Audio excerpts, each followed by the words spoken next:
आत्मा जसा मरतो तसा जन्मतो. गंगेचा प्रवाह अखंड चालू आहे का नाही? आत्ता आपण पाहतो, पाहता पाहता जे पाणी पहिल्यांदा पाहिलं ते 5 मिनिटात राहिलं का? नाही. नवीन येत असतं, जुनं जात असतं. पण प्रवाह तर अखंड गंगा चालू आहे. समजा तू कल्पना केली अर्जुन आत्मा मेला तर आत्मा जन्मला, आत्मा वाढला, आत्मा पुन्हा आला, पुन्हा गेला. निरंतर अखंड प्रवाह आहे की नाही? म्हणून शोक का करतोस? जे आदी स्थिती अंत. कारण गंगेच्या पाण्याचा ओघ जसा निरंतर वाहत असतो तसा उत्पत्ती स्थिती लय या तिन्ही अवस्थेत आत्मा अखंड आहे. आत्मा कधीच मरत नाही. तिन्ही अवस्थेमध्ये तुला दिसेल. लय झालं तरी पृथ्वीचा तरी दिसेल. पुन्हा प्रगट झाल्यानंतर पुन्हा बीज रूपाने तो येईल. कशाही रूपाने येईल, आत्मा येईल. ते आधी नाही खंडले समुद्री तरी असे मिणले आणि जातची मध्ये उरले दिसे जैसे. ते गंगेचे पाणी उगमाचे ठिकाणी अखंड झरते, शेवटी समुद्रातही एकसारखे मिळत असते आणि सागराकडे जात असताना मध्यंतरी पात्रात जसे वाहत असलेले दिसते. तसा आत्मचेतनेचा प्रवाह अखंड चालू आहे. गंगा यमुनेत्रीवर गंगोत्रीवर उगवते, तिथेही अखंड प्रवाह चालू आहे. हरिद्वार पासून ते गंगासागरापर्यंत निरंतर वाहत असते, तिथेही संपत असते. पण अखंड संपताना दिसते, मध्ये वाहताना दिसते, जन्मताना दिसते. तसा चैतन्य प्रवाह कधीच मरत नाही. येतिनी तया परी सरशीच सदावधारी भूताशी कवणी अवसरी ठाकती ना. त्याप्रमाणे उत्पत्ती स्थिती आणि लय या तिन्ही बाबी सदा बरोबर असतात. त्याचा जीवन प्रवाह कोणत्याही वेळी प्राण्यांना थांबविता येत नाही. तुला वाटलं हा प्रवाह थांबावा, थांबणार नाही. म्हणजे हे भीष्माचार्य पुन्हा कुठेतरी येतील, हे द्रोणाचार्य पुन्हा कुठेतरी ये. प्रवाह थांबवता येत नाही. तो आत्मप्रवाह त्यांचाही सदोदित वाहत राहणार आहे. आता कशा स्वरूपात राहील दॅट इज डिफरंट. म्हणोनी हे अगवे येत तुझन लगे सोचावे हे स्थितीचे स्वभावे अनादि ऐसी. म्हणून तुला यातील कोणाकरिताच शोक करावयास नको. कारण जगाच्या आरंभापासून हा असाच सृष्टिक्रम स्वभावतः चालत आलेला आहे.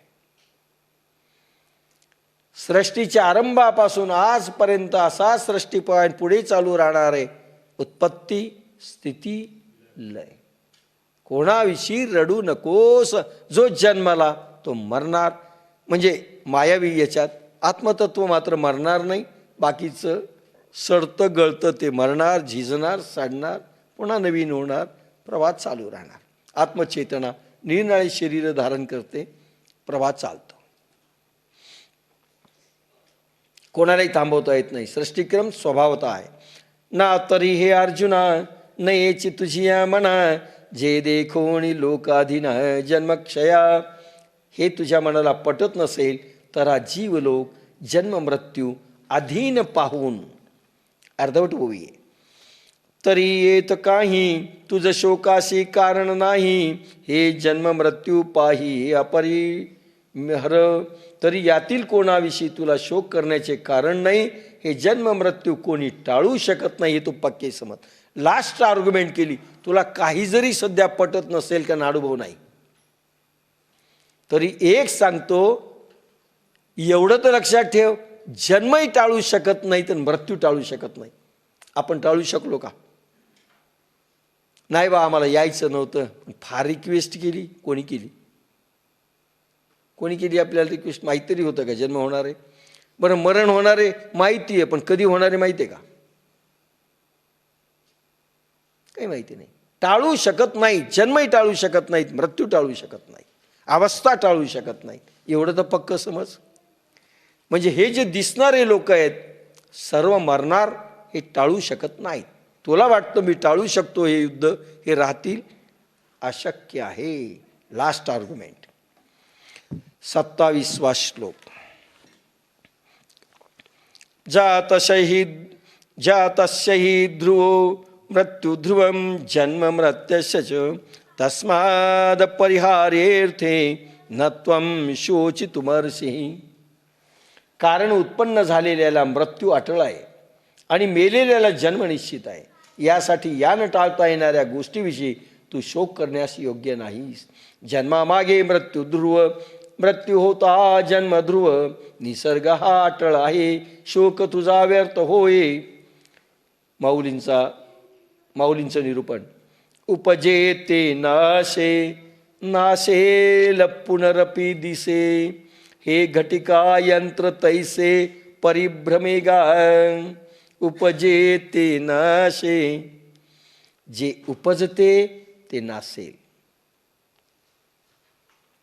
जे जन्मलं हे पा. म्हणून एक गोष्ट लक्षात ठेवा, जन्म झाला म्हणजे वाटचाल कोणीकडे? मृत्यूकडे. लक्षात घ्या. आपण आनंद मनवतो, कोणी माणूस, कोणी मुलगा जन्मला की त्याची वाटचाल मृत्यूकडे आहे. आपली वाटचाल कोणीकडे? म्हणजे आपण जन्मदिवस मनवतो. किती योग्य आहे. वाटचाल कोणीकडे चालली? मृत्यूकडे. रोज पांढरा उंदीर, काळा उंदीर त्या झाडाला कुरतडतायत आपल्या.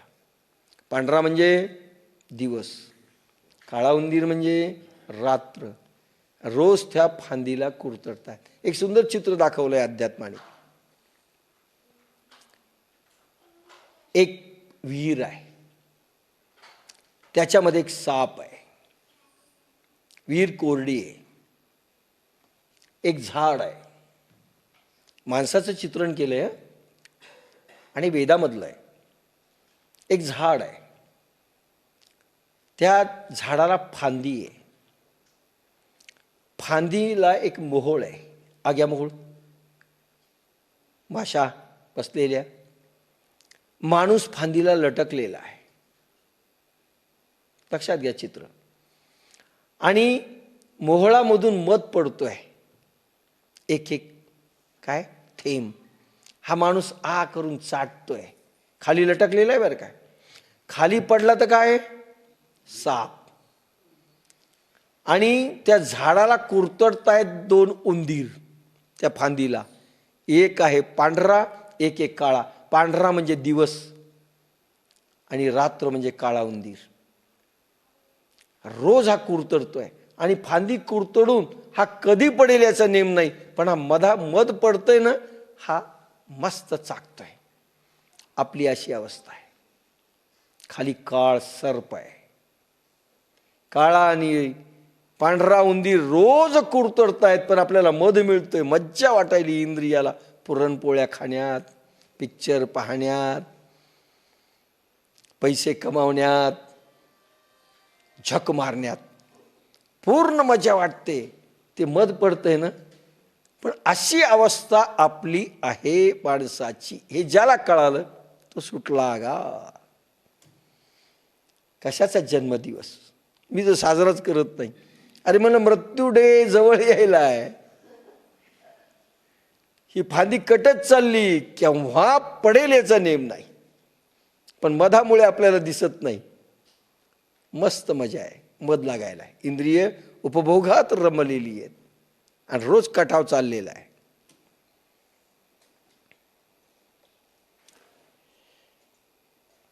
उपजे ते नाशे, जे उपसते ते नासते व नाश पावलेले पुन्हा दिसते. नाश पावले ते पुन्हा जन्म घेते. ही जन्म मरण परंपरा रहाडगाडग्याप्रमाणे सदा चालू आहे. परिश्रमेगा म्हणून म्हणलं, मुलगा जन्म घेतो, किती परिश्रम लागतात काल मी सांगितलं तुम्हाला. अरे कित्येक महिने झोपतो, इतका बिचारा थकलेला असतो. अशा करोडो जन्मात तो थकलाय. बरं संसारात आपण किती थकतो. केव्हाही म्हणतो टायर्ड झालो, बोर्ड झालो. बोर, टायर्ड, रिटायर्ड, सगळे शब्द आहेत आपल्याजवळ. ना तरी उदो असत पैसे, अखंडित होत जात जैसे. हे जन्म मरण तैसे अनिवार्य जगी. सूर्याचे उगवणे आणि मावळणे जसे निरंतर आपोआप होतात, तसे जन्म मरण जगात कोणासही टाळता येत नाही. सोपं आहे. सूर्य उगवतो, मावळतो, नित्याचा भाग आहे. तसं जन्म आणि मरण नित्य आहे. महाप्रलयावसरी